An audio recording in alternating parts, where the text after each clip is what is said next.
We are talking to the publisher of the Louisville rival site, Ty Spalding. He knows everything there is to know about the Cardinals, who are hosting NC State at 3:30 p.m. Apparently on RSN now, so people will be searching all over the place to find their favorite Valley Sports TV station. But one thing that's probably obvious about this game is, and I'm sure there's been a lot of speculation on your end. What is the latest on Malik Cunningham, the quarterback of Louisville? Yeah, I think both sides of the ball here with Louisville and NC State have some question marks at quarterback. Obviously, NC State without Leary for sure. Malik Cunningham on the Louisville side, he had an injured left hand going into the Clemson game, and then he injured his shoulder, his throwing shoulder, on the last play of the first half against Clemson. And Scott Satterfield listed him as day to day earlier in the week, and my expectation is that he likely won't play. So that would give the ball to Brock Doman, who's played a fair amount of snaps this year. He's a junior college transfer that's more of a pocket passer. So if I had to guess, I would say Malik Cunningham does not play Saturday. Sure. There's been some speculation about NC State freshman quarterback MJ Morris. He got hit a lot against Boston College. It was a very physical game. The coaches have not said anything all week. But if he cannot play at all or is limited, then Jack Chambers is the backup for NC State, who's more scrambler than passer, 25-year-old grad transfer from Charleston Southern. I think no matter who the quarterback is at NC State, you know that Louisville's going to blitz a lot. What has it been like to watch Abdullah and Sinago and these guys on defense? I mean, this Louisville defense has been just absolutely flying around these last 3-4 games. You mentioned three of the guys that I was going to highlight, and Yasir Abdullah is a guy who has played at a high level for several years now.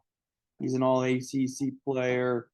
He's a guy that's on a bunch of school record lists. He's got 5.5 sacks already this year, and he's plays that outside linebacker, edge rusher position, and he's just a pure pass rusher that can really cause havoc. He's got 5.5 sacks, as I mentioned. He's got 10 tackles for loss. And then his kind of partner in crime is Yaya Diaby. He plays more with his hand on the ground. He's got 6.5 sacks and 10.5 tackles for loss. And then Momo Sanogo is a linebacker, middle linebacker that's a true leader of this defense. He's got 3.5 sacks and 8.5 tackles for loss. So this Louisville defense, they really, really pride themselves on havoc plays, tackle for loss, sacks, turnovers, and they've been doing that at a high level this last month or so. When you look back at that Wake Forest game, it's funny how both teams basically had their probably best games of the season, maybe against Wake Forest. State could do no wrong against the Demon Deacons, and then the Louisville experience was surreal just watching that third quarter. Was that peak Louisville this year? I mean, it's hard to play a better quarter than what Louisville did against Wake Forest, and that really was the springboard to turning this season around. Louisville has won quite a few games on the back end of their schedule where that was the part of the schedule that was considered the toughest. They have a chance to win 4 out of their last 5, 5 out of their last 6 down the stretch, and really the Wake Forest game got it all started. And when you turn a team over 8 times, as Louisville did that game, you get a lot of confidence built up, and this defense feels like now that they're a defense that's as good as anyone in the country, and that Wake Forest game is a big reason why they have that confidence. I was pretty impressed in the flashes of Tyon Evans at running back, and obviously if Brock Doman is at quarterback, the running game will be probably featured a little bit more without Malik Cunningham taking off himself. How do you kind of see the 1-2 punch at running back, and how fast are those two guys?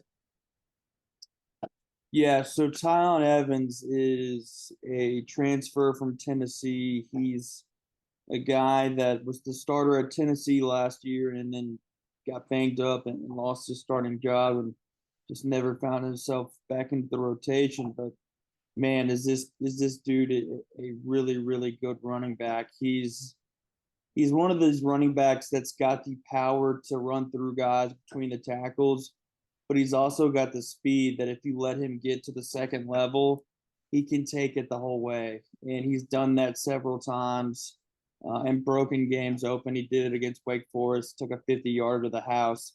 He did it against James Madison, took a 71-yarder to the house. He's really, really explosive. He's averaging 6.5 yards per carry this year. He's really, really good. And as I mentioned, he's got power and speed. The second running back you'll see is Johar Jordan. He's actually carried the ball more than Tyon Evans has this year, but Evans has missed 3 games due to injury. But those are the two guys you're going to see running back. Johar Jordan's a little bit smaller than Tyon Evans is. Maybe not as much power, but he's still got great speed, great elusiveness. So Louisville really prides himself on running the football. They run that stretch zone play. That's Scott Satterfield's bread and butter, and Tyon Evans and Johar Jordan are the two guys that do it the best for Louisville. NC State blitz a lot, maybe as much as Louisville. They blitzed the heck out of Wake Forest and Boston College last 2 weeks. How has Louisville been in terms of protecting the quarterback, handling these blitzes that these defensive coordinators are dialing up? Yeah, so Louisville's offensive line is a veteran group. They struggled last week against Clemson. That's a Clemson defensive front that's extremely talented. But generally speaking, this Louisville offensive line is a group that's put a lot of football together. The center Brian Hudson's a veteran guy. He's calling out the signals at the snap. He's pointing things out. Caleb Chandler's a fifth, sixth-year guy, a guard that was an all preseason All-American this year. And really, the 4 out of the 5 guys that start right now started last year. So I expect Louisville's offensive line to be up for the test. And as I mentioned, when you played that much football together, it really goes a long way towards gelling and really establishing yourself as a unit. I looked up earlier. It looks like a high of 41, a low of 19 on Saturday in Louisville. How do you think that will affect the fans a little bit? Do you see a lesser crowd because it's going to be really cold? Do you see between the quarterback and the cold weather any changes you think that are a little different on offense? How do you think weather might impact this?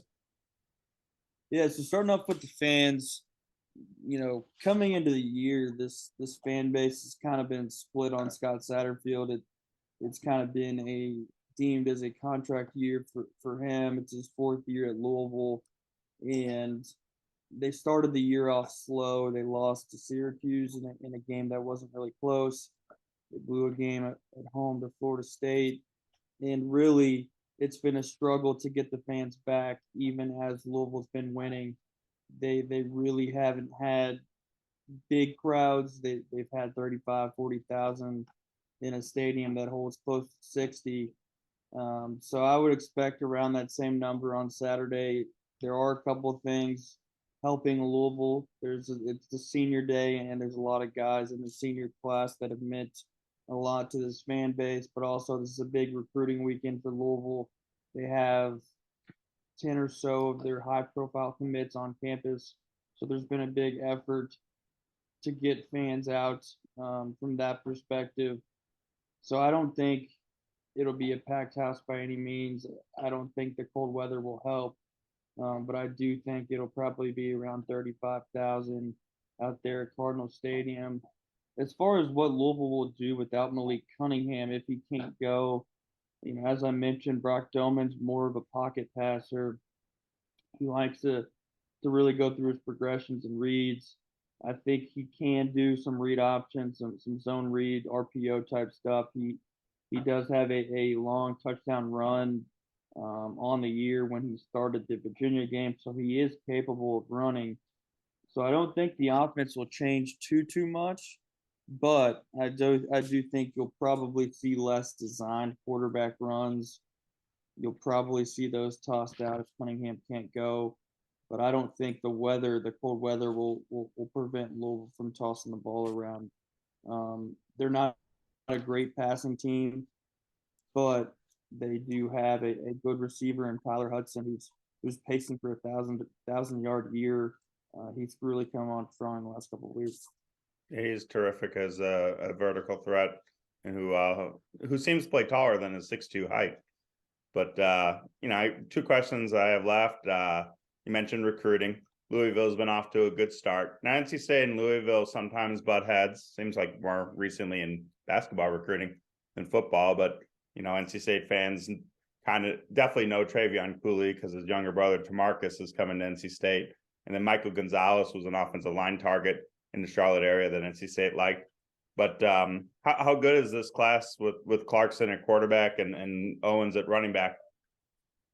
Yeah, you mentioned Michael Gonzalez has been a great player for Louisville. He played a lot as a true freshman and he's played a lot as a sophomore. Travion Cooley, there's been, everyone thinks he was going to transfer. Everyone thought he was going to transfer to NC State last year. And then this year he's been out the last couple of games due to personal reasons. So the rumor mill has picked back up surrounding him. But moving on to the recruiting class, Louisville's done a great job getting this class together. They've got Pierce Clarkson. He's a 4-star on Rivals. They've got Ruben Owens, who's right on the cusp of being a 5-star running back. DeAndre Moore, a receiver, is a guy that just visited Texas and Georgia. And all three of those guys are going to be on campus for this game on Saturday. So when I mentioned that was an angle that would probably help with fans, that's what I meant. This is really the weekend that Louisville hopes to seal the deal on this class. And you have schools like Ohio State trying to get Ruben Owens to visit them next weekend for the Ohio State-Michigan game. And so this is a class that Louisville's having to battle the Georgias, the Texases, the Ohio States of the world. And we're not to signing day yet, but if Louisville can get this class to the window to signing day intact, this would be a program-changing class. And then for any NC State fans that are going to be making the road trip, is there a go-to place that you recommend to eat? Any place around that you would say? That's a good question. So the stadium is closer to the downtown area. But as far as places to eat, you have a really good steakhouse downtown. There's a Jeff Ruby's downtown if you're trying to do it big. That's really, really nice. There's several different places also that you can get good steaks at. There's a place called Redlands Grill that's very good. A place called Steak and Bourbon that's very good. And there's also Ruth Chris in Louisville. The food scene here is really, really good. There's quite a bit of places depending on whatever you're looking for. But if you're going to be staying downtown or close to the stadium, I would recommend downtown and Jeff Ruby's, or there's a suburb called New Lou that's very, very popular and has several different places, a Mexican place and a couple other places. So Jeff Ruby's downtown, Redlands Grill, Steak and Bourbon, or I would head to New Lou if you want a good couple different options. So that would probably be my recommendations. Well, some good food could help Louisville fans get through the basketball season, right? Yeah,